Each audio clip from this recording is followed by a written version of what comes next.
Assalamualaikum warahmatullahi wabarakatuh. Selamat berjumpa lagi dengan saya di channel Mahani Ferry Fernanda.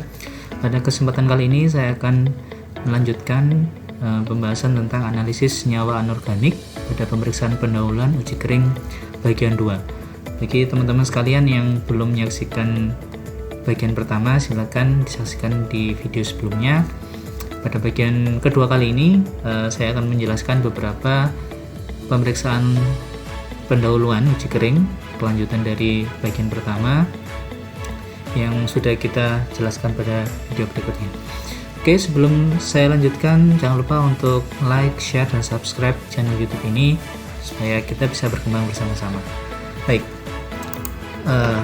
lanjutan dari analisa senyawa anorganik, uji kualitatifnya adalah dengan menggunakan uji manik boraks.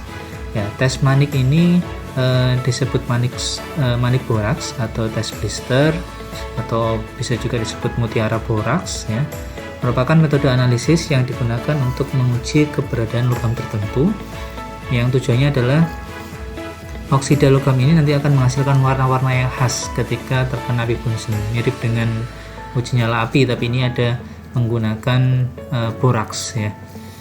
Jadi tes ini juga digunakan untuk mengidentifikasi logam atau mineral yang ada dalam senyawa tersebut.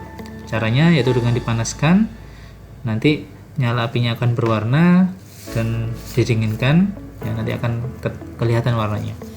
Tes ini menggunakan boraks, ya. Nah, natrium tetraboraks yang bila dipanaskan, boraks ini akan kehilangan air, ya, dan nablurnya akan berubah menjadi B2O3 atau boron, ya, sehingga dia akan menghasilkan warna-warna yang khas, dan ketika mengandung logam-logam yang lain dia akan ada perubahan warna. Prosedurnya sebagai berikut. Kawat nikrom dibersihkan pada ujungnya, kemudian dengan hasil pekat dibakar pada nyala bunsen, lalu dibengkokkan membentuk lubang sebesar korek api. Kemudian dipijarkan senyawa yang akan kita analisa, kita masukkan dalam serbuk boraks, kemudian dalam keadaan panas langsung serbuknya kita haluskan, kemudian dipanaskan pada api reduksi rendah, ya, atau di bagian bawah, didinginkan, kemudian dilihat lagi.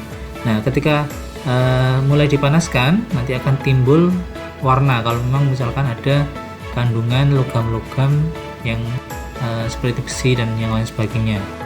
Nah, ini perlu dilakukan berulang kali. Jadi kita ambil senyawa yang mau kita ujikan, kita panaskan, kemudian kita ulangi lagi sampai memunculkan warna yang jelas, ya. Kalau tidak jelas mungkin senyawa kita tidak terkandung dalam sampel tersebut. Beberapa contoh hasil warna nyala, ya.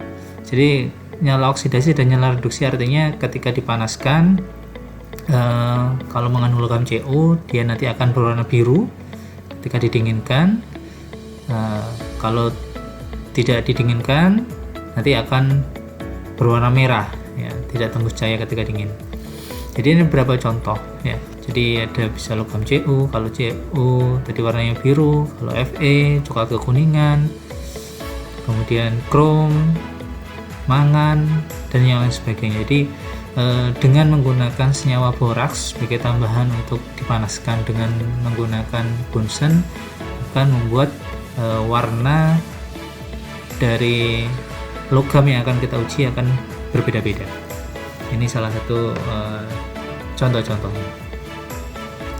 Yang lain juga ada perbedaan warna. Jadi ketika kita panaskan beberapa logam yang contohnya aluminium dan yang lain sebagainya, nanti akan ada perubahan.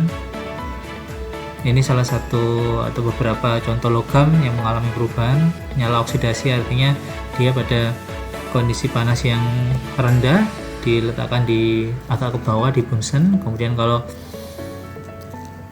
nyala reduksi adalah diletakkan agak di atas dari bunsennya. Oke, selanjutnya yaitu uji manik fosfat. Ya, cara pengujiannya serupa dengan manik boraks, hanya saja pada pengujian kali ini menggunakan garam trikokosmik natrium amonium hidrogen fosfat tetrahidrat. Ya. Kemudian manis ini tembus cahaya, tidak berwarna, mengandung natrium metafosfat. Ini reaksinya. Nah, ini bereaksi dengan oksida logam, kemudian membentuk ortofosfat yang sering kali memunculkan warna yang berbeda di tiap logam tertentu ya. Jadi manik fosfat biru diperoleh dengan garam kobalt, jadi nanti akan menimbulkan reaksi ya, ini contohnya. Jadi pada umumnya manik boraks lebih kental dibandingkan manik fosfat, oleh karena itu manik boraks melekat dengan baik pada kawat krom atau platinum sehingga menyebabkan warna fosfat yang umumnya mirip warna-warna manik boraks biasanya lebih kuat. Jadi dari manik boraks dan fosfat ini kita bisa mengetahui ada beberapa perbedaan. Contohnya kalau manik fosfat karena kita menggunakan amonium hidrogen fosfat yang lebih menghasilkan cairan nanti atau sampel yang lebih encer dibandingkan dengan boraks, dan perubahan warnanya juga akan sedikit berbeda-beda. Tapi umumnya hampir sama perubahannya, cuman yang boraks ini menimbulkan warna yang lebih kuat ya. Ini contohnya perubahan dari uji mutiara fosfat. Jadi kita bisa lakukan kalau misalkan kita punya sampel atau senyawa reagen boraks, lebih baik kita pakai reagen boraks karena lebih mudah ya. Kalau mutiara fosfat mungkin nanti mencari senyawa reagennya yang agak sedikit susah. Jadi ini contohnya perubahannya untuk tembaga, nyala oksidasinya kalau panas hijau, kalau dingin biru, hampir mirip ya, hampir mirip dengan manik boraks, cuman perbedaannya mungkin manik boraks nanti akan menimbulkan warna intensitas warna yang lebih kuat dibandingkan dengan uji mutiara fosfat. Ini contoh-contoh dari logam-logam yang lain. Oke, jadi itu tadi beberapa pemeriksaan pendahuluan yang sudah kita bahas, yaitu pemeriksaan uji manik boraks dan uji manik fosfat. Jadi kalau kita bisa simpulkan atau kita rangkum bahwa pemeriksaan pendahuluan itu merupakan tahapan awal untuk analisa kualitatif yang dasarnya adalah mengamati perubahan atau karakteristik sampel dengan beberapa senyawa atau beberapa perlakuan. Nah, untuk cuplikan padat atau sampel kita untuk pemeriksaan pendahuluan yang sudah kita bahas yaitu meliputi warna, bau, pemanasan, dan juga tes nyala. Sedangkan untuk cuplikan cair yang kita amati yaitu warna, bau, sifat fisika kimia, dan juga memeriksa kelarutan zat tersebut. Jadi kita bisa bedakan kalau cuplikan kita padat paling gampang yaitu untuk meliputi perubahan warna, bau, pemanasan, tes nyala. Sedangkan kalau cair dengan memeriksa sifat fisika kimianya. Nah, kemudian pemeriksaan uji kering yang bisa dilakukan untuk pengamatan pendahuluan yaitu bentuk rupa zatnya, uji nyala, uji manik boraks, manik fosfat. Untuk uji natrium karbona dan teks reduksi arang mungkin nanti bisa kalian cari sendiri atau kalau ada waktu akan kita bahas di video berikutnya. Oke, itu aja dari saya untuk video pada kesempatan kali ini. Sekali lagi jangan lupa untuk like, share, dan subscribe channel YouTube ini. Sampai ketemu lagi di video-video berikutnya. Semoga bermanfaat. Assalamualaikum warahmatullahi wabarakatuh.